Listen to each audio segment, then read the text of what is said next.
दोस्तों, आप सब लोग जानते हैं कि पाकिस्तान 1947 से पहले भारत का एक हिस्सा हुआ करता था, लेकिन 1947 में हुई तकसीम के फैसले के बाद पाकिस्तान और भारत एक दूसरे से अलग हो गए और इसके बाद दोनों मुल्क ही एक दूसरे के जानी दुश्मन बन गए। इतना टाइम गुजर जाने के बाद भी इनकी दुश्मनी कम नहीं हुई। दोनों मुल्क एक दूसरे को नीचा दिखाने का कोई भी मौका हाथ से जाने नहीं देते। लेकिन जब ये दूरियां कम होंगी तो उस दिन दिल्ली से खैबर तक एक ही पंजाब होगा। वो कहते हैं ना हिंदू बुरा ना मुसलमान बुरा, जो बुराई पे उतर जाए वो हर एक इंसान बुरा। दोस्तों, हर सिक्के के दो पहलू होते हैं, मतलब हर मुल्क में अच्छाइयां भी होती हैं और बुराइयां भी। आज की इस वीडियो में हम बात करेंगे पाकिस्तान के कुछ अमेजिंग फैक्ट्स के बारे में जो यकीनन आप नहीं जानते होंगे। दोस्तों, पाकिस्तान जिसका मतलब लैंड ऑफ प्योर है, जिसे इस्लामिक रिपब्लिक ऑफ पाकिस्तान भी कहा जाता है। पाकिस्तान एक ज़रई मुल्क है जिसमें दुनिया का चौथा बड़ा आबपाशी निज़ाम कायम है।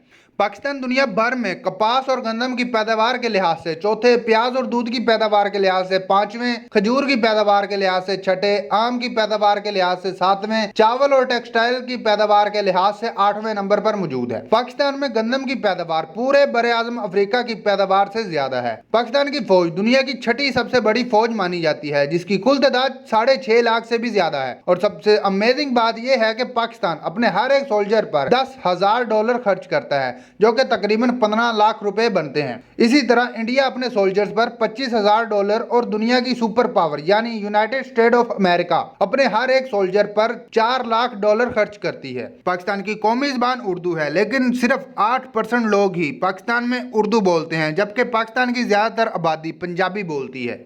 पाकिस्तान में 20% लोग ऐसे हैं जो दिन में 300 रुपए ही कमा पाते हैं और 8% लोग ऐसे हैं जो रात को भूखा सोने पर मजबूर हैं। पाकिस्तान में अगर मजहबों की बात की जाए तो 96% लोग इस्लाम मजहब को मानते हैं। 1.8% लोग यहाँ पर हिंदू मजहब के मानने वाले हैं। 1.5% लोग यहाँ पर क्रिश्चियन मजहब को मानने वाले भी मौजूद हैं और यहाँ पर 0.6% ऐसे लोग भी रहते हैं जिनका किसी मजहब से कोई ताल्लुक नहीं है। दोस्तों, उम्मीद करता हूँ आज की ये वीडियो आपको पसंद आई होगी, तो वीडियो को लाइक करें, चैनल को सब्सक्राइब करें इस तरह की मजीद इंटरेस्टिंग और इन्फॉर्मेटिव वीडियोस देखने के लिए। और आप लोग मुझे इंस्टाग्राम पर भी फॉलो कर सकते हैं, उसका लिंक आपको डिस्क्रिप्शन में मिल जाएगा।